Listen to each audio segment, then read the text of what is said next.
Denslow's Humpty Dumpty by William Wallace Denslow. Humpty Dumpty was a smooth, round little chap with a winning smile and a great golden heart in his broad breast. Only one thing troubled Humpty, and that was that he might fall and crack his thin white skin.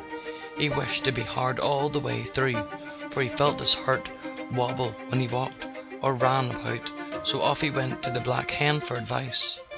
This hen was kind and wise, so she was just the one for him to go to with his trouble. "Your father, old Humpty," said the hen, "was very foolish, and would take warning from no one. You know what the poet said of him: Humpty Dumpty sat on a wall. Humpty Dumpty had a great fall. All the king's horses and all the king's men cannot put Humpty Dumpty together again." So, you see, he came to a very bad end, just because he was reckless and would not take a hint from anyone. He was much worse than a scrambled egg. The king, his horses and his men did all they could for him, but his case was hopeless. And the hen shook her head sadly. "What you must do," continued the hen, as she wiped a tear from her bright blue eye, "is to go to the farmer's wife next door and tell her to put you into a pot of boiling hot water.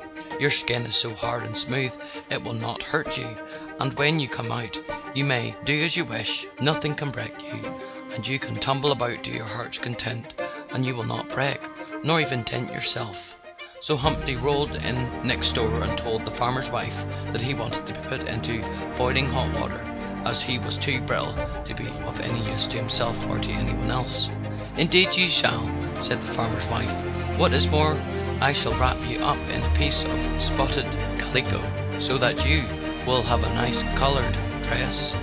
You will come out looking as bright as an Easter egg." So she tied him up in a gay new rag and dropped him into the copper kettle of boiling water that was on the hearth.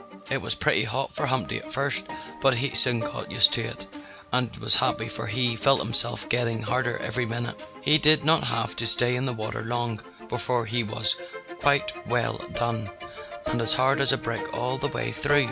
So, untying the rag, he jumped out of the kettle as tough and as bright as any hard-boiled egg. The calico had marked him from head to foot with big, bright red spots.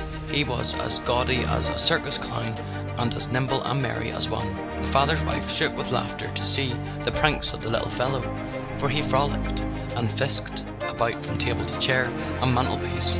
He would fall from the shelf to the floor just to show how hard he was, and after thanking the good woman most politely for the service she had done him, he walked out into the sunshine on the clothesline like a rope dancer to see the wide world. Of the travels of Humpty Dumpty much could be said. He went east, west, north and south. He sailed the seas, he walked and rode on the land through all the countries of the earth, and all his life long he was happy and content. Sometimes as a clown in a circus he would make fun for old and young, again as a wandering minstrel he twangled the strings of his banjo and sung a merry song, and so on through all his travels. He would lighten the cares of others and make them forget their sorrows and fill every heart with joy.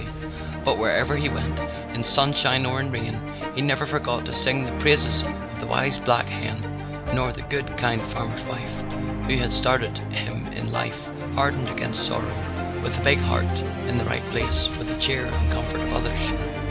End of Denslow's Humpty Dumpty by William Wallace Denslow.